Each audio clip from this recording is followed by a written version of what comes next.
이미 박 전 대통령을 피의자로 입건한 검찰이 이르면 이번 주에 본격적인 수사에 나섭니다. 검찰은 박 전 대통령에 대해 출국 금지 등을 포함한 강제 수사 방안을 검토하고 있습니다. 취재기자 연결돼 있습니다. 김승환 기자. 네, 서울중앙지검입니다. 자, 이제 관심은 박 전 대통령이 검찰에 직접 나와 조사를 받을 것인지 여부인데요. 박 전 대통령에 대한 수사, 검찰은 어떤 입장입니까? 네, 일단은 검찰은 박 전 대통령이 파면된 뒤 법과 원칙에 따라 본연의 임무를 굳건하게 수행할 것이라는 입장을 내놨지만 구체적인 수사 방안을 밝힌 건 아닙니다.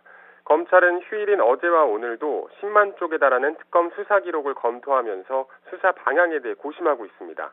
검찰 수뇌부가 박 전 대통령 수사에 대해 강한 의지를 갖고 있고 오는 5월 대통령 선거가 본격적인 궤도에 오르기 전에 수사해야 할 필요성이 있는 만큼 이번 주부터 수사에 착수할 것이라는 관측이 나오고 있습니다.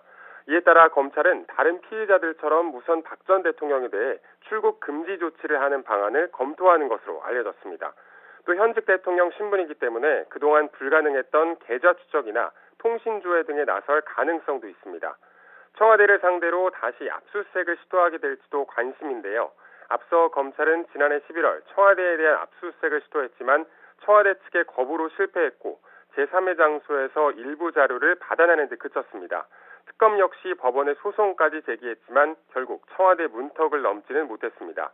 박 전 대통령의 뇌물수수 의혹뿐 아니라 우병우 전 수석의 비위 의혹 등에 대한 규명을 위해서 청와대 압수수색은 반드시 필요한 상황입니다.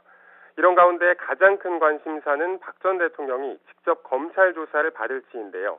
현직 대통령으로서 가지던 불소추 특권이 없어졌기 때문에 전직 대통령들처럼 검찰청사로 직접 나와서 조사를 받게 될 전망입니다.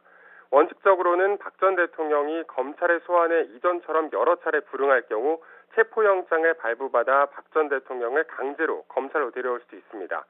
오는 5월 대선을 앞두고 수사를 진행하기에 정치적 부담이 따르지만 국민적 열망이 모여서 특검이 출범했고 박 전 대통령이 파면까지 된 상황에서 검찰은 신뢰회복을 위해서라도 손을 놓고 있을 수 없는 처지이기 때문에 언제 어떤 방식으로 수사에 돌입하게 될지 관심이 집중되고 있습니다.